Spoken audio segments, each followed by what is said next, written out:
Brought to you by Agilus Diagnostics.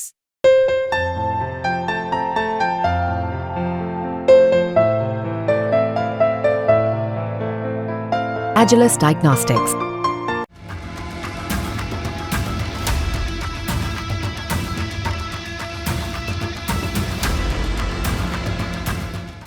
Bharat की कूटनीति का असर अब साफ दिख रहा है।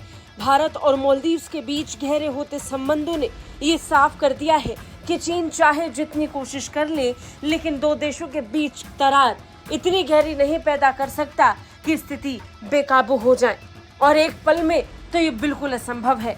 चीन के उसी सपने को मालदीव ने फिर एक बार चकनाचूर कर दिया है, क्योंकि भारत की कूटनीति सबसे सफल साबित हो गई है।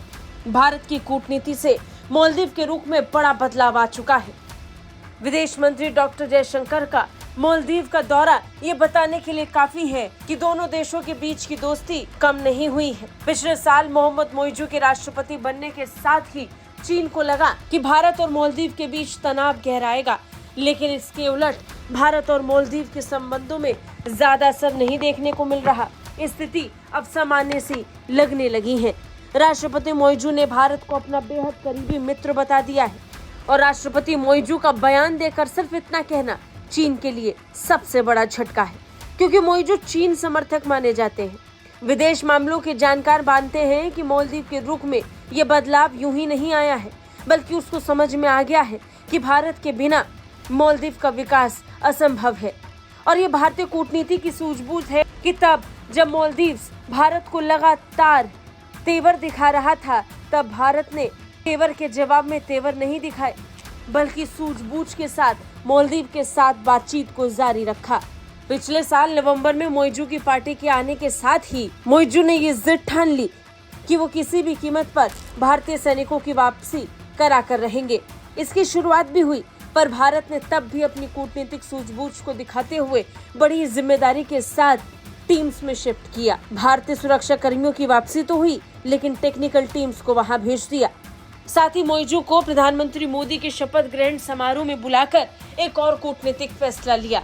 नतीजा ये हुआ कि आज की तारीख में मोहम्मद मोइजू भारत को अपना सबसे करीबी दोस्त बता रहे हैं, और ये निश्चित तौर पर चीन के लिए सुनामी लाने वाला बयान ही था, क्योंकि चीन को लगा था कि वो भारत मालदीव के बीच में फूट डालेगा, ठीक उसी तरह जिस तरह श्रीलंका में हुआ। लेकिन ये बात मालदीव जल्द समझ गया कि जिस तरह मुसीबत पड़ने पर चीन श्रीलंका के पास नहीं पहुंचा, वैसे ही मालदीव पर भी मुसीबत पड़ेगी तो कभी भी चीन मालदीव का साथ नहीं देगा, वो कर्ज देगा।